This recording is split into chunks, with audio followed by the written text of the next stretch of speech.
keji terhadap anak kecil berusia 9 tahun PNF dengan mengumpulkan berbagai alat bukti. Kita bergabung bersama rekan kami, Anita Rusiana, langsung dari Mapolda Metro Jaya, yang saat ini sedang bersama dengan ahli forensik. Anita, bagaimana perkembangan terkini dari kasus pembunuhan ini? Ya, Robert, mengenai perkembangan kasus pembunuhan yang menimpa seorang bocah berusia 9 tahun bernama Putri ini masih terus didalami oleh pihak kepolisian, dan informasi terbaru yang kami terima dari Direktur Reserse Kriminal Umum Polda Metro Jaya Krisnamurti, ini ditemukan alat bukti baru berupa DNA, namun Krisnamurti masih belum menjelaskan secara rinci apakah DNA itu berupa sperma atau berupa air liur ataupun dari rambut. Dan informasi yang kami terima dari Krisnamurti ini menyatakan bahwa ada kecocokan antara DNA yang ditemukan yang ditemukan oleh polisi ini dengan DNA korban. Dan Robert berbicara mengenai bukti-bukti atau alat bukti lain yang bisa mendukung pihak kepolisian dalam mengungkap kasus pembunuhan terhadap Putri ini. Saat ini saya sudah bersama dengan dokter forensik Feryal Basbet, ini selaku dokter forensik. Dok, bisa dijelaskan mungkin apa peran atau bagaimana peran dokter forensik ini dalam membantu pihak kepolisian dalam mengungkap kasus pembunuhan? Ini kan berdasarkan dari hasil otopsi yang ada, ini kan ada dugaan kuat ya, pembunuhan dengan kekerasan seksual. Biasanya kalau ada kasus seperti itu yang kita cari, adakah kekerasan, kan jadi persetubuhan dengan kekerasan. Jadi yang dicari tanda-tanda kekerasan. Tanda-tanda kekerasan itu bisa berupa memar, lecet, dan luka gigit, bite marks, seperti itu. Nah, terus ini ada tempat predileksinya. Tempat predileksinya itu misalnya bisa juga cekikan, seperti tampar. Nah, di memar di daerah lengan atas bagian dalam, atau juga paha yang dalam usaha supaya usaha untuk melakukan persetubuhan seperti itu. Nah, kemudian juga di daerah genitalnya itu seperti vagina, anus, itu kita cari apakah ada trauma di situ. Trauma ini bisa berupa robekan selaput darah. Nah, kemudian apakah ada sperma di situ. Nah, itu juga dicari. Kemudian dicari darah ya. Biasanya diambil darahnya untuk mencari apakah ada terlibat obat-obatan, karena membuat seorang tak berdaya termasuk kekerasan. Jadi memang ini benar-benar lintas disiplin, lintas banyak ahli forensik yang bekerja di sini. Apakah dari forensik toksikologi, forensik DNA, forensik psikologi. Dok, tapi kalau kita kaitkan dengan hasil temuan yang ditemukan oleh pihak kepolisian ini, meskipun masih belum dirinci DNA-nya itu apakah sperma, air liur ataupun rambut, seberapa besar itu identifikasi itu bisa dicocokkan dengan korban? Kalau udah ada DNA itu biasanya ketepatannya itu 99,9 seperti itu. Nah, masalahnya ini yang penting, yang harus dicari untuk mencari identifikasi pelaku itu apakah DNA itu diambil dari mana, seperti itu. Nah, diambilnya yang kalau misalnya siapa pelaku pemerkosaan atau persetubuhan di situ ya diambil dari DNA yang ada sperma di vagina atau anus di situ. Itu kalau lebih akurat. Jadi kalau misalnya ditemukan cacaran sperma ataupun rambut atau air liur yang berada di sekitar TKP atau tempat kejadian perkara itu masih belum bisa menjadi alat bukti yang kuat. Bisa jadi kan ada orang di TKP tapi belum tentu pelakunya. Memang di TKP itu yang banyak itu biasanya rambut terus sidik jari seperti itu. Bisa aja orang lalu lalang atau ada lewat di situ, ada siapa kenal ada di TKP tapi belum tentu pelaku. Kalau ingin mencari siapa sebenarnya identifikasi pelaku persetubuhan itu dari sperma yang ada di vagina atau anus. Dicocokkan dengan antara pelaku dengan yang diperiksa itu. Terima kasih Ibu Feryal Basbet atas waktunya. Ya, Robert, demikian informasi yang bisa kami sampaikan dari Polda Metro Jaya. Kembali ke Anda. Baik, terima kasih Anita Rusiana atas informasi Anda langsung dari Mapolda Metro Jaya. Sekolah tidak melihat adanya perilaku yang berubah atau aneh dari korban PNF. Korban selama hidupnya dikenal sebagai sosok yang baik, ceria, dan mudah bergaul. Menurut keterangan pihak sekolah, korban pulang pada pukul 9 sesuai dengan jadwal dan pulang sendiri seperti biasa. ikut rombongan jam belajar pertama.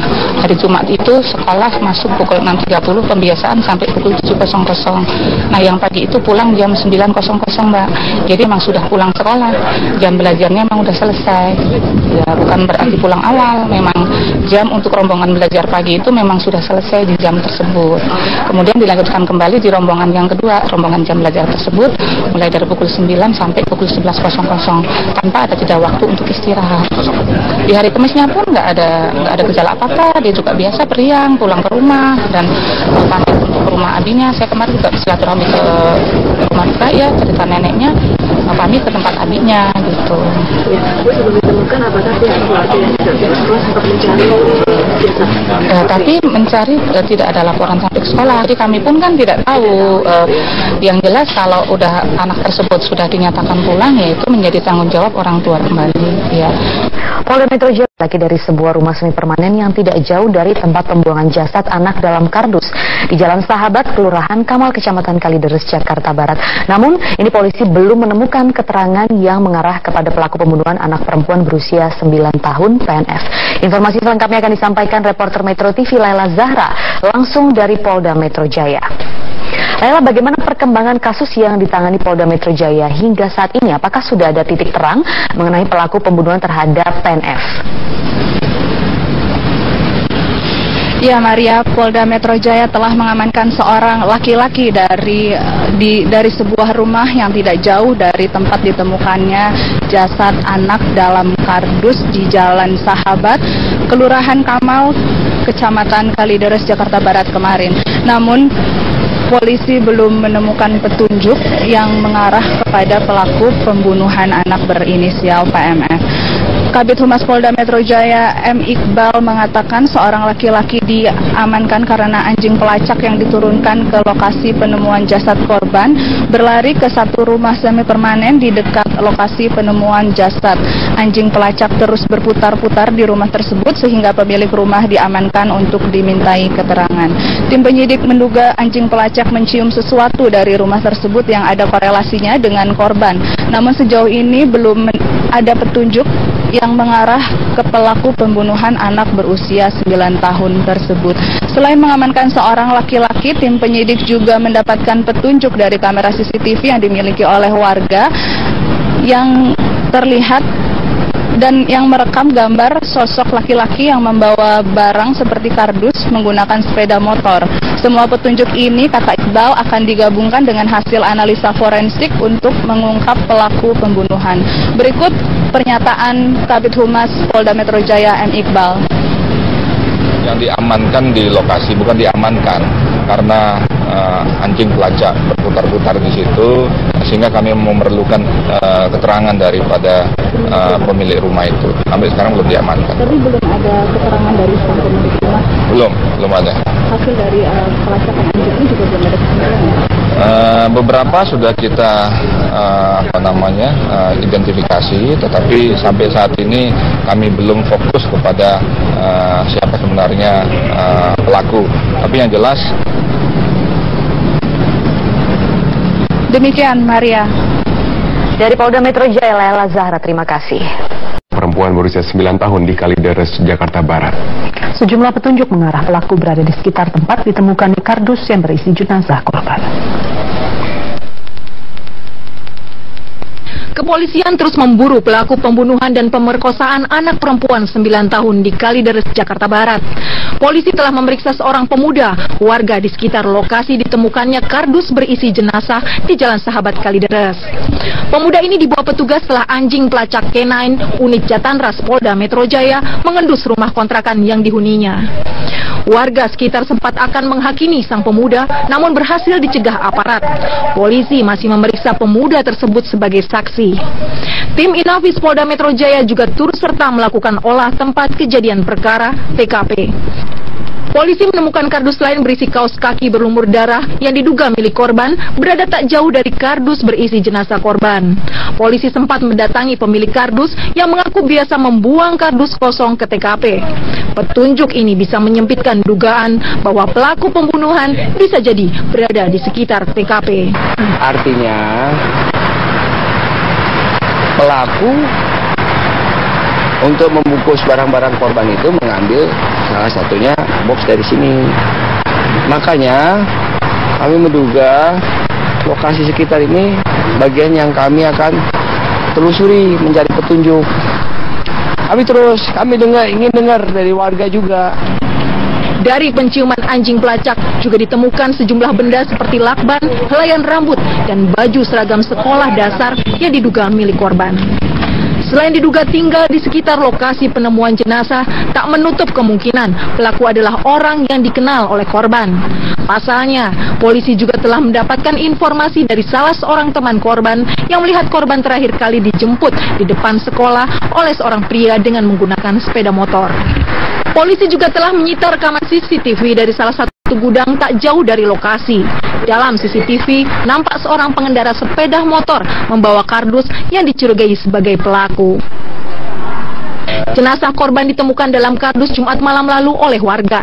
Sebelumnya orang tua korban melaporkan korban tidak kembali sepulangnya dari sekolah pada Jumat siang. Dari hasil otopsi, korban tewas akibat cekikan dan mengalami kekerasan seksual. Dari Jakarta, Humaira Balkis, Dian Aristia, Metro TV. Seksual pada anak. Mereka mengenalkan anak pada bahaya pedofil melalui lagu dan juga dongeng. Seperti apakah kegiatan komunitas ini? Berikut liputannya untuk Anda. Sentuhan tidak boleh, sentuhan tidak boleh. Maju dalam, hanya diriku yang boleh menyentuh. Sekali lagi nggak bolehnya. Sentuhan tidak boleh, sentuhan tidak boleh. Baju dalam, tangan tidak boleh, tapi baik menghindar. Bilang ayah ibu. Lagu ini sengaja diciptakan Sri Seskia Situmorang untuk mengenalkan anak-anak pada bahaya pelecehan seksual. Isi lagu meminta anak-anak untuk menghindari orang asing yang mencoba menyentuh tubuh mereka. Bagus kalau ini ada metode yang ringan, yang mereka mudah untuk mengingat. Terus kemudian saya mau mencari sebuah lagu yang khas, yang emang familiar di telinga anak-anak, terus kemudian dimasukkan lirik dari materi sentuhan. Dan ketika dicoba, emang ternyata luar biasa ya, anak-anak itu mudah sekali mengingat.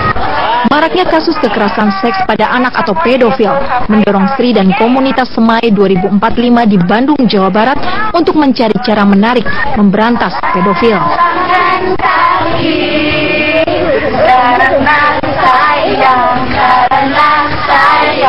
Awalnya berdiri itu karena ada kejadian pedofil. Jadi pedofil yang memaksa anak-anak, dan di situ setelah dilihat lagi di kejadiannya, ternyata anak-anak ini tidak tahu kalau ada area-area di tubuhnya yang tidak boleh disentuh. Gitu. Dari situ selama setahun terakhir, Semai melakukan gerakan edukasi parenting ke keluarga, baik orang tuanya maupun anak-anaknya. Nah, untuk anak-anaknya kita membuat buku cerita, membuat lagu seperti yang tadi diajarkan. Selain menciptakan lagu, komunitas Semai, singkatan dari 100 tahun Indonesia Merdeka ini, juga membuat dongeng yang berisi edukasi kepada anak-anak. Komunitas Semai 2045 terbentuk pada Juli 2014, menyusul banyaknya kasus pedofil yang menimpa anak-anak.